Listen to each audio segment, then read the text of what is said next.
flicks me a bad body. Say, oh, it's another one. It's another one, yeah. It's a full strong, yeah. Oh, it's another one. It's another one, yeah. Slight technical issue there. Do apologize, but we're back again. Take two.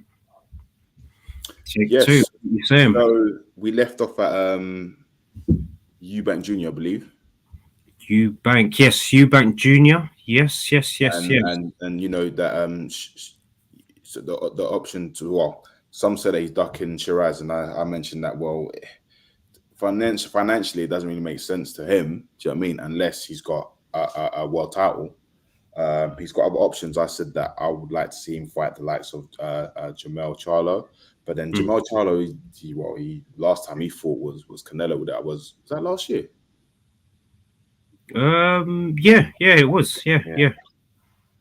So he's got options there, or Yanabak, but I don't know if he'll fight him. I believe him. What? I don't know. If the next fight, cause like you just never know with these situations, and you know, there's opportunities. So I'm sure he's kind of weighing up what's gonna happen after this fight. You know, for the undercard, because like we just mentioned, the undercard just looks absolutely sweet, cause for this event, man. So it's obviously getting closer. Who you leaning towards, man? Who you leaning towards? You know me, man. I go for the underdog. Well, majority of the times I go for the underdog. I'm going for the underdog because a lot of people are just. It's mad to think, but remember, Bivol is a champion. He's a world champion, and it's just like a lot of people are just dismissing him the same way people are dismissing Triple D. You know, people are just saying, "Oh yeah, he's gonna get knocked out." You know, within I don't know.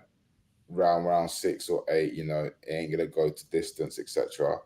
But I'm going for Bivol because I just want to see what will happen next. Oh, is there a rematch clause, or because I know Bertabiv, he wants to move up to cruiserweight, right?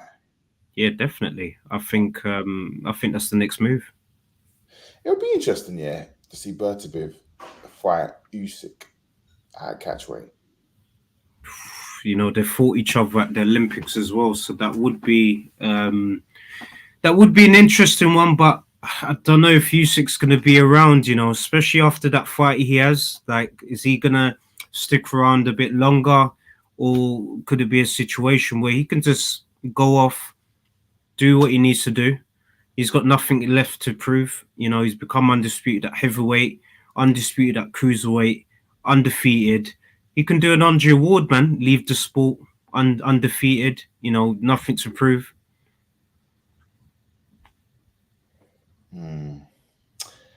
Usyk, right? Just a quick one. Who would win out of this fight? Usyk vs a prime Klitschko, or Vitaly Klitschko? Oh, you're putting the two Ukrainians together. Yeah, that's dirty. What, Vitaly Klitschko? Yeah. Yeah, I think he still beats. I think he beats Klitschko, man. Yeah. Just because of his movement, how awkward he is. He's a southpaw. I think he's a very difficult and fun fighter to watch, because he's just got the tank. He's able to do what he does from round 1 to, you know, the last rounds, and he's able to kind of switch gears as well. So I think a lot of the fighters that fought him said after, let's say, round 9. That's where he steps it up to a different level. And when he steps it up to that level, it's quite difficult for other fighters to, you know, stick up with that pace. And that's why he's able to stop guys, man. So maybe this time round, he might stop Fury. But I definitely think he's going to win that fight, man. I'm backing my guy to do another job, man. And let's hope that it's going to be a tremendous fight. Another Riyadh season special from Turkey Al Sheikh. Big up to His Excellency. He's producing some great events. And I'm just really excited about what's going to happen, of course. But because we're obviously going to... This is quite brief. This is obviously a take 2. But we've obviously got a few things that's coming out, of course. So at around... just wanted to just confirm with the people. So at around 8:15, we will be launching the interview with Eddie Hearn. So big up to Abbas, doing a tremendous job for the channel. He obviously got to have a few words with Eddie Hearn, so that was something really, really special for the community. So, guys, let me just play a quick clip of the tremendous interview that Abbas did. Is this the type of fight that gets your juices flowing going forward? I love it. You know, I love domestic fights. It's the best in the country, you know, with world title ramifications. It's a 50-50 fight. It's got narrative, it's got history, and it's got everything you need to see. So, you know, for me, this is exactly the kind of fights that we need to be making, and I think exactly the fights that fight fans want. Just talking about Edwards versus Yafaya, that's going to be a really interesting contest. So big up. We're obviously going to have a few more things launching straight after this show as well. And of course, Rico will be launching Banter and Boxing. So Banter and Boxing will be out 8:30. So he's going to be launching his first show. And of course, his parent company, iBoxingHub, will be, you know, powering the Banter and Boxing channel. So big up to Rico and big up to the whole of the family, of course, you know, doing a tremendous job all round. And big up to the whole of the community as well, just for supporting us, man. Because before we obviously wrap up, of course, just a quick shout out to our sponsors, D-Rock. We obviously, you know, doing some tremendous work with them, and we appreciate that they support our vision.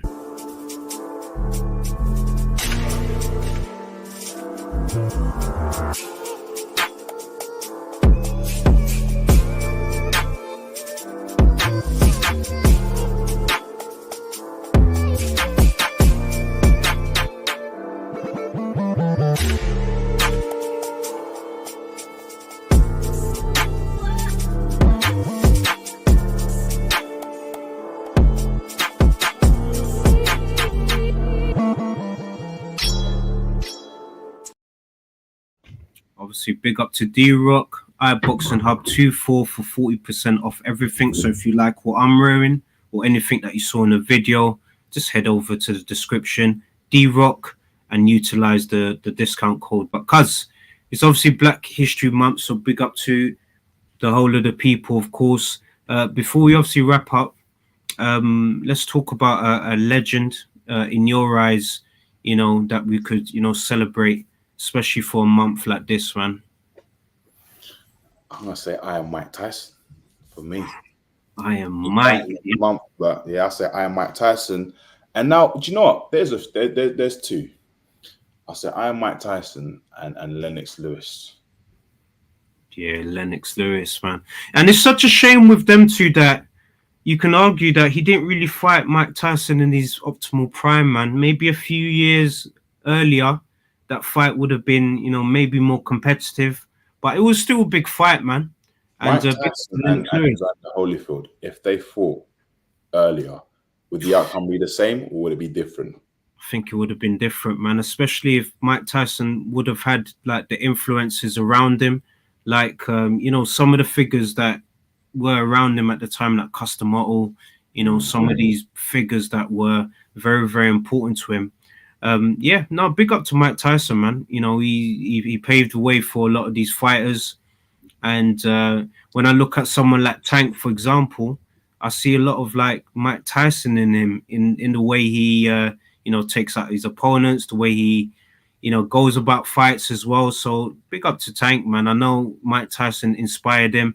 And also big up to Daniel Dubois as well, man. I think he had a bit of inspiration from Mike Tyson with the robe that he was wearing when he came out to the ring as well, man. So big up to Triple D, Daniel Dubois, and also your guy AJ, man. Big up to AJ, man. He pretty much put British boxing on the map. And you know, for those retirement talks and all of that, let the man just continue to do what he does. If he loves to box, let him box. Let him do what he does best. And I'm sure that Fury fight is around the corner. I think that fight still happens. I said it. I think even if Fury loses that fight, AJ versus Fury is still a fight that can happen. Do you know, it really comes down to Fury if he's motivated for it to happen. Do you know what I mean? I suppose he has to be, because he has to be motivated for that. That's I reckon His Excellency is going to be paying big dosh, man, for a fight like that to happen. 100%. No. I mean, no. Do you reckon he will invest big time on that? Because just judging on, Yeah. just judging on both of their last performance, like, is he really willing to, dive in? 100%. 100%, because I think that fight is still a fight that, us British fans would love to see at the end of the day. And that can be like their final hurrah, in terms of fighting at that level, man. So, I think that fight's still interesting. I would still want to see it. And the guys that they lost to as well, so Fury, losing to Usyk, which is generational, and Triple D at the time obviously beating Joshua, that was obviously going to come, man. He's hungry. Triple D was hungry, and it's like the passing of the torch moment for me, man. But let's see. If there's a rematch, that would be great. If not, I would still like to see AJ and Fury. Just my opinion. What was your first boxing match you watched? Oh, Cuz is taking it back. First boxing match. That is a very good question. First proper boxing match that I could remember, man, was probably one of Mike Tyson's fights, man. So there's quite a few, man. There is quite a few. I think I just about remember the Holyfield fight.